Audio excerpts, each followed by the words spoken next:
I have dyslexia, dysnumeria, dysgraphia, and something called failure of sensory integration. That was the hardest for me because I couldn't hold still. I would go out on the swings and swing until I was absolutely bilious and dizzy. But when I had clarity and I could understand. This was a nightmare for my teachers because they couldn't get me to stay in the classroom.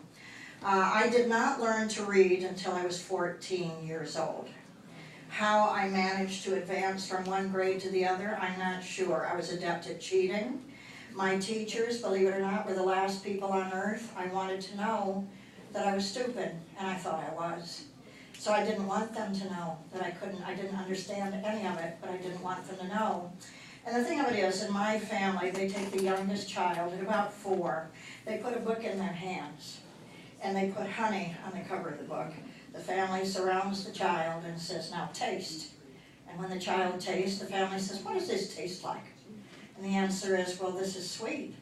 And then the family says, yes, and so is knowledge. But knowledge is like the bee that made this honey.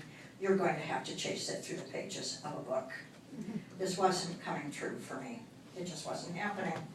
So at 14, now I've written a book about it called Thank You, Mr. Falker. I made the student much younger to appeal to children who are now dealing with this at an earlier age, but I was actually 14. He came bounding into the classroom. He was a mid-year transfer teacher. This was Willard Junior High in Berkeley, California. And when he came into the room, he put a lamp on his desk. He put a rug under his desk. He put growing things all over the windowsills. He put lovely artwork like we see here. Most of it was posters, but ambient light. And he also played music during class, usually kind of classical music. But suddenly the room wasn't a place to be tortured anymore. There was something about it that was almost like a living room. And George Falker must have understood something was wrong with me.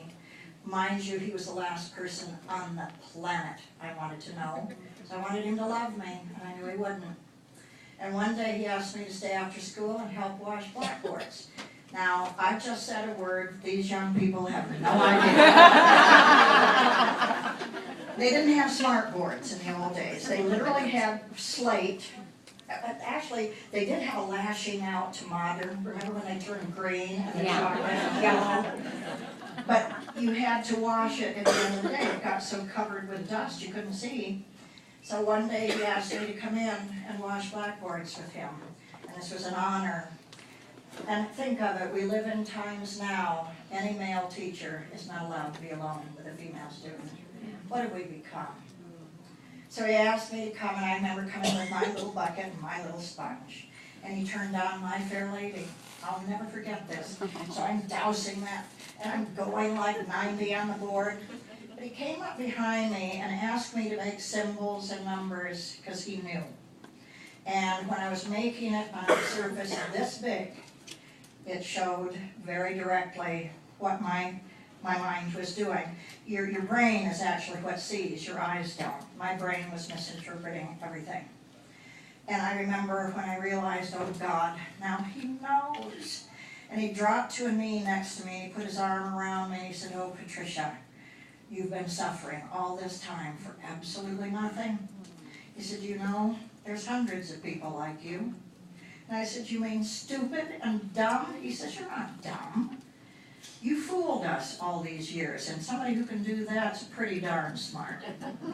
He said, but you know what? I'm going to have somebody work with you. I don't know if I can help you, but I have a friend who can. And out of his own pocket, he paid for Ruth Plessy, who was a reading specialist, to work with me 4 days a week. I can't tell you what actually made the aha moment finally happen. We were doing color acetates, we were doing balance boards, all of the above. I don't think Orton Gillingham existed at that time, but we were doing everything, which I also urge today. Pull out all the stops you can. I remember the day, though, I opened a book.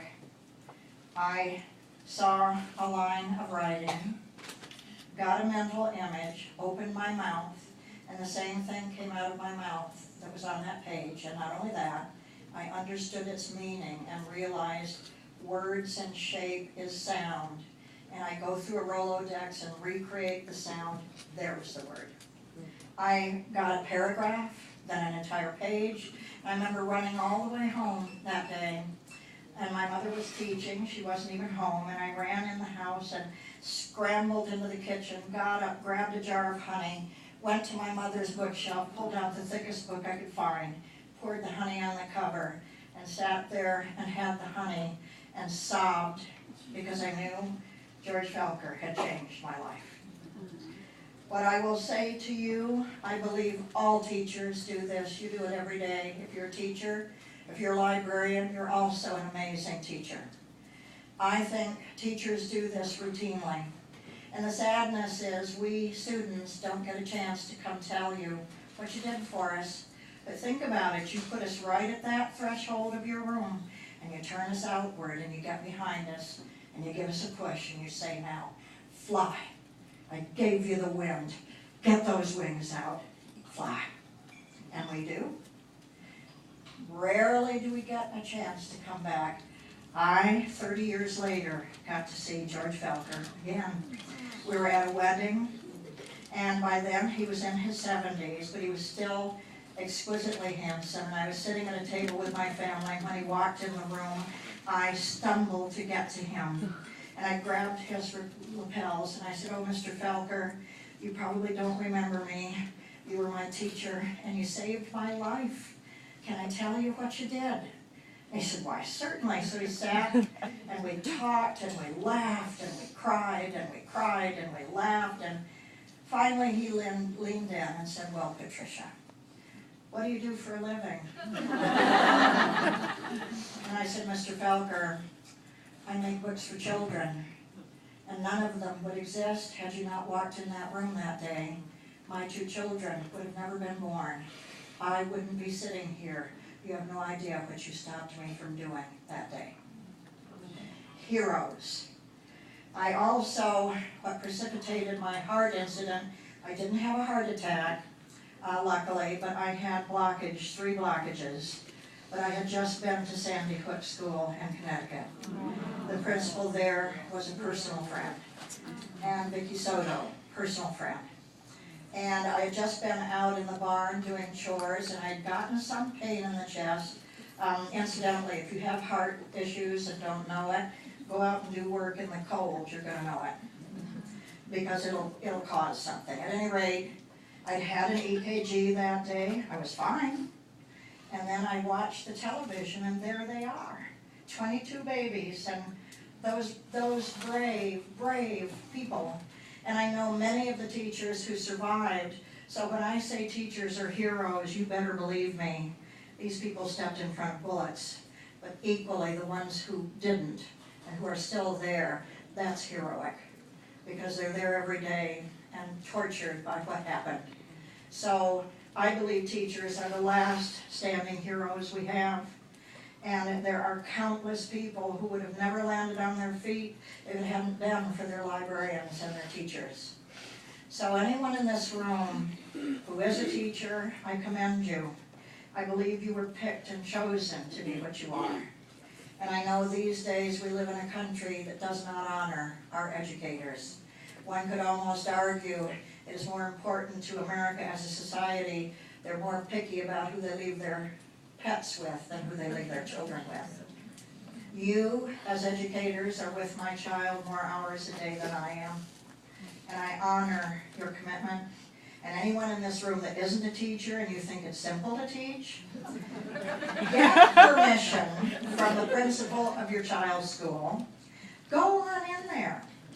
Ask that teacher to leave her room for about 4 hours. And you'll see what they're up against. I mean, the children are wonderful, but to hold their attention is no small feat. And I think they're doing an amazing, amazing, amazing job. So any of you in this room that are teachers, God bless you. You're looking at somebody who truly thinks you're the last heroes we have. Truly. To the heart issue. Now this, and then I promise I'm going to sign and shut up.